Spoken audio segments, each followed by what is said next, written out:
On vous propose de faire un bilan des points clés qu'il faut maîtriser au cours de la vinification pour avoir un vin avec des aptitudes optimales au moment du conditionnement. Donc le document qui va vous être présenté, c'est une synthèse des travaux faits par ailleurs au niveau national, soit sur les sulfites, soit sur la conservation, soit sur l'oxygène. Donc un travail en collaboration avec mes collègues, Châtelet, Charrier et Cottereau. Donc les blancs et les vins rosés, les consommateurs les apprécient pour leur fraîcheur aromatique, leur jolie couleur et leur équilibre. Donc dans un contexte de production biologique, mais il y a quelques contraintes au niveau de la vinification qu'on ne va pas rappeler ici, mais par exemple l'usage des enzymes qu'on ne peut pas utiliser sur la vendange alors qu'on pourrait extraire davantage de jus à basse pression. La nutrition des levures, où il y a un fort enjeu quand on veut produire des vins aromatiques, ou les collages pour corriger un excès de couleur dans le cadre des rosés, une couleur légèrement oxydée pour les blancs ou les rosés, ou pour affiner l'équilibre en bouche. Enfin, la stabilisation tartrique, vous n'avez l'usage que du froid ou du métatartrique, et on sait que ces deux pratiques, on reviendra sur le froid, peuvent avoir des incidences sur la qualité du vin. Donc, par rapport aux contraintes apportées, quand on va conditionner un vin en bibe, la première contrainte, c'est le risque de gonflement de la poche de bibe. Dans deux cas, soit parce qu'il y a un développement microbien, donc notamment quand on a des sucres résiduels dans les vins, il faut procéder à une filtration dite stérile, faible en germes, avant le conditionnement pour éviter que ces micro-organismes se développent dans le bibe et entraîne le gonflement et la dégradation des qualités du vin. La deuxième question, c'est vis-à-vis du niveau de CO2. Il est préconisé d'abaisser le niveau de CO2 dans les vins conditionnés en bibe, car avec la fluctuation des pressions atmosphériques et de la température, il y a risque de dégazage du vin et gonflement de la poche. Donc généralement, on abaisse le CO2 en dessous de 800 mg par litre. Toutefois, le CO2 a une incidence organoleptique, le graphique en témoigne. On a pris un même vin et on a abaissé la teneur en CO2 de ce vin. Et la barre représente la sensation organoleptique d'acidité.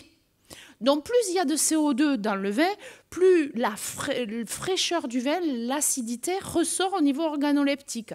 Du coup, si vous abaissez votre CO2 juste au moment de la mise en bibe, il est préférable d'avoir au préalable ajusté l'acidité, le pH, les équilibres, afin qu'organoleptiquement, votre vin ne vous apparaisse pas trop plat, trop mou. Il faut l'anticiper. L'oxygène, je ne vais pas m'étendre, ça sera certainement l'objet de la communication de mes deux collègues, Sophie Vialis et Jean-Claude Vidal par la suite. Toutefois, l'oxygène, si c'est un problème au moment du conditionnement des vins en bibe et de leur durée de vie dans le temps, il faut le prendre en compte tout au long de l'élaboration du vin. Donc, c'est une question de bonne pratique, de cave. On prendra garde aux étapes de filtration, à la stabilisation tartrique, qui peuvent être des étapes où l'oxygène peut être introduit dans le vin, ainsi qu'au niveau des transferts des assemblages. Les mises en bibe, des fois, c'est des petits volumes que l'on traite. Et dans le cas des petits volumes, c'est souvent au début et à la fin des transferts ou des filtrations qu'il y a des risques de prise d'oxygène, le temps d'aviner le tuyau. Donc, on peut augmenter le risque de prise d'oxygène au cours de l'élevage et de préparation du vin à la mise. Donc, si on sait qu'on a un risque fort de prise d'oxygène, on pourra penser à des méthodes pour désolubiliser l'oxygène en injectant des gaz neutres, donc des piquages en sortie de pompe, pour éviter que le vin ne s'oxygène. Parce que l'oxygène, on ne le voit pas, mais derrière, ça occasionne des évolutions du vin. Le plus gros des contraintes pour un conditionnement en bibe, c'est la gestion des sulfites.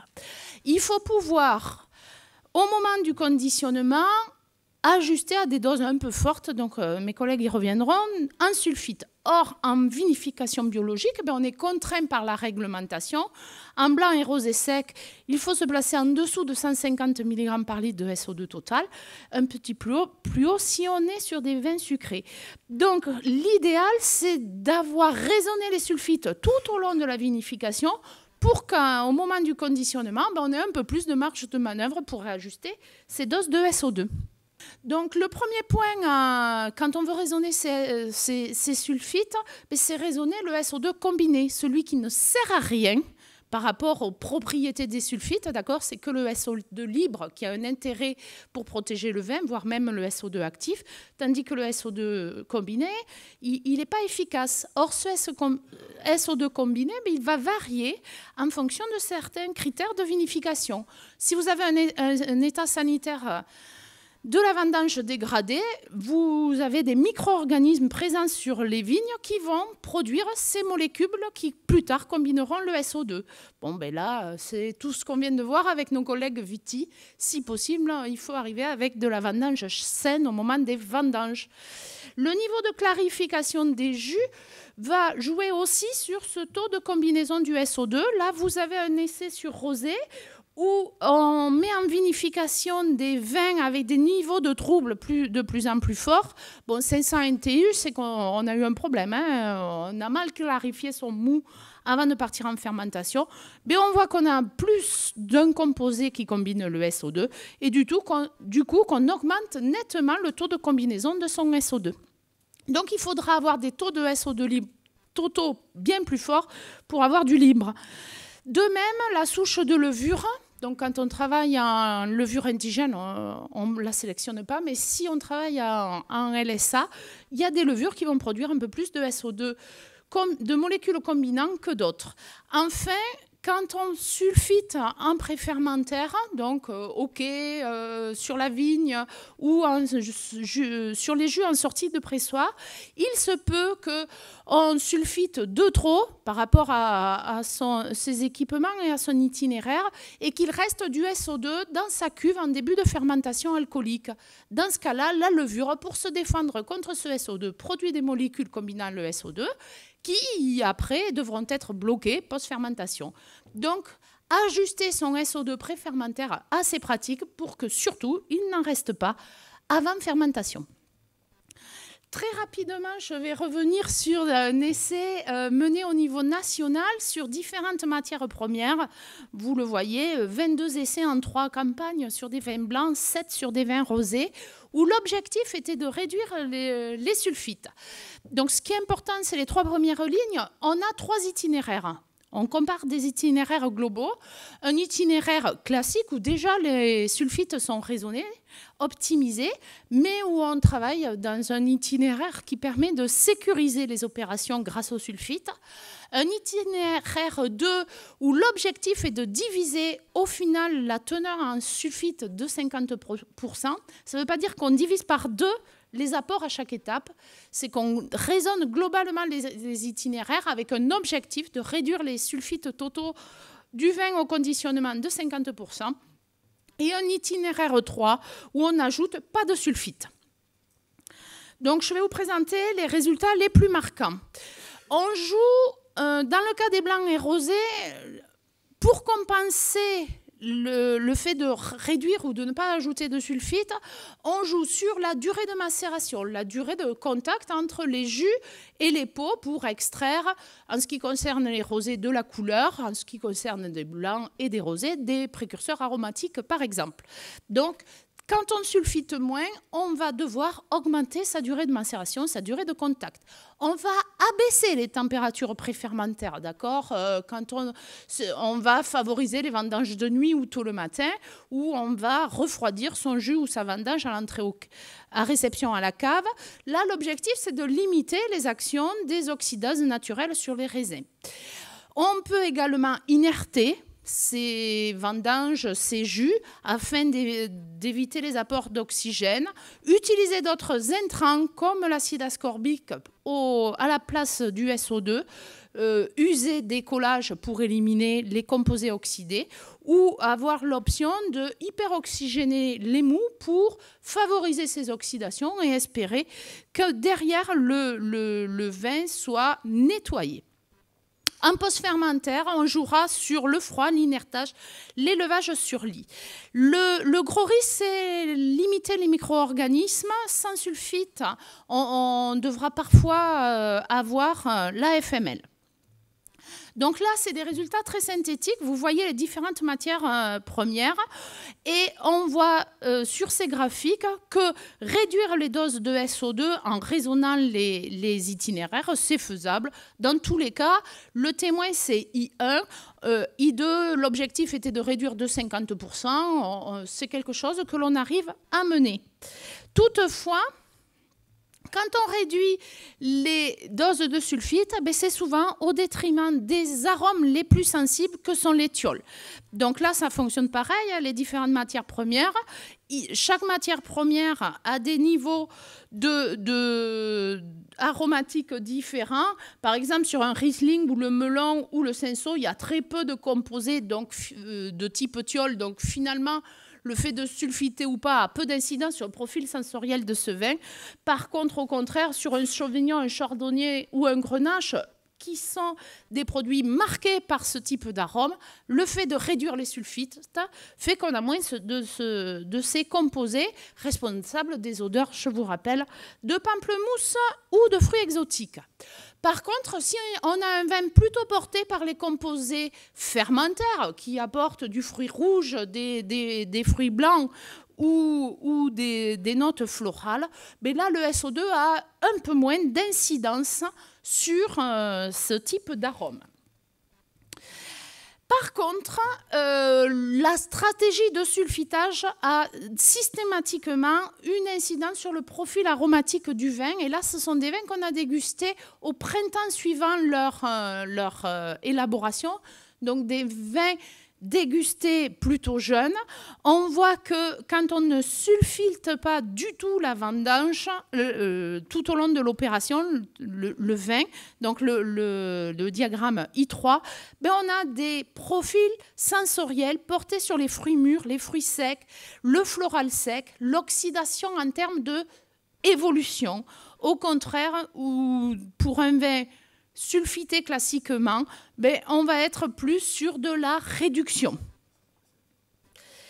L'idéal peut être de sulfiter légèrement au moment du conditionnement afin de gommer ces notes de fruits mûrs, de légers évents, de fruits cuits qui, grâce à l'effet masquant du SO2, ne sont plus perçus et on rafraîchit sensoriellement son vin.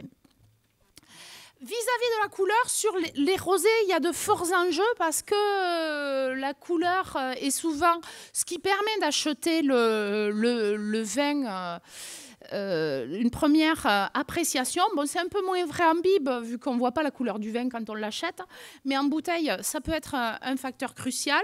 Donc, la première bouteille, c'est le témoin, élaboré classiquement. La deuxième bouteille, on a réduit la dose de 50% sans adaptation, c'est-à-dire que d'habitude je mets 5, là je ne mettais que 2,5. On voit tout de suite qu'on a une couleur plus jaune, plus oxydée, plus évoluée, ce qui va avec le profil du vin également. Il est plus sur les fruits mûrs et moins sur les fruits frais. Par contre, quand on arrive à raisonner les opérations, compenser l'effet du SO2 par d'autres pratiques, on voit que des systèmes de réduction de dose de SO2 de 50% sont tout à fait cohérents et on arrive à des couleurs comparables à des itinéraires classiques. Bon, la question des vins sans sulfite ajouté, c'est un peu plus compliqué, notamment quand on travaille sur du grenache qui est très sensible aux oxydations. C'est plus facile sur des cépages riches en polyphénol comme le Mourvèdre ou la Syrah. Donc, quand on est dans des démarches de réduction des sulfites, l'idéal, c'est de penser aux assemblages parce qu'on a des matières premières plus ou moins sensibles et c'est le lot, au final, qui peut arriver à une réduction de sulfite. Pour terminer, une innovation pas encore disponible ni en conventionnel ni en bio serait, dans le cas des bibes, d'insérer dans le robinet de bibe un insert qui permettrait d'apporter, après conditionnement, un peu de SO2 tout au long de la durée de vie du vin.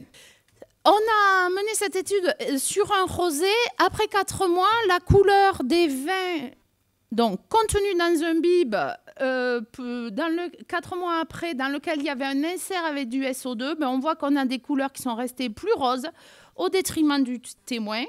Et on a le même résultat sur le profil sensoriel.